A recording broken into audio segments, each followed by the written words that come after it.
Hi, so I just finished the play. This was the first ancient Greek play that I've ever read. It was very interesting and insightful. The first thing that really I found interesting was when the whole play got started was when Dionysus decided to go back to his hometown Thebes, and he was trying to destroy anyone that got in his way because of what happened to his mother Semele. I really think the rivalry got started between Pentheus and Dionysus was when he first went back and he had Dionysus arrested, and eventually they got into a rivalry between each other. But the thing was, Pentheus was starting to feel weak and Dionysus was winning against him, and I think this was really hard for him to feel because Dionysus had been gone for so long and he felt like he was powerful and the one in charge. For question number two, a value that I found was justice, and this was when Pentheus wanted justice really between the Maenads because they stood behind Dionysus so much. So he really wanted to get revenge on them and Dionysus, and he was looking for justice from them. Another value that I saw was jealousy, and this really started the story out was when he found out that Zeus was having an affair and she wanted to find a way to really get back at Semele. So she tricked Semele, and Zeus ended up killing her.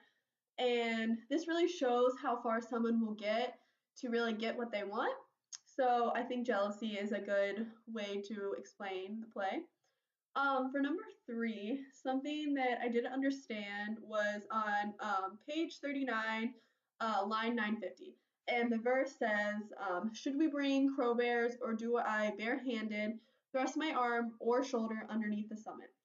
So when I first read this, I was a little confused by what was being said, but I later figured out that Pentheus was trying to say, hey, do you want to fight with our bare hands or should we bring weapons and handle this like men?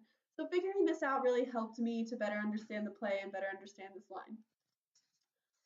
For question number four, the Maenads really are depicted as drunken, unlawful women, and I think this really stirs the story up in a way because of the way that they don't support Pentheus and really support Dionysus. So I really think this adds to the story in a way that makes it more interesting.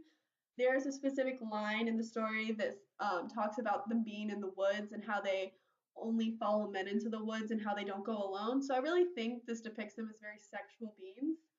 For number five, I think Elvis is on the front because he was depicted as such a strong man who really lured women in, just as Dionysus was. And Elvis also did not treat women the best sometimes, and I think Dionysus was the same way as well.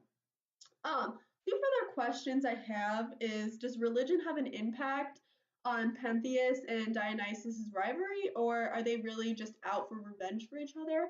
And then another question I have is Aug, which was Dionysus' mother. Where did she end up after she got banished from Thebes? Thank you.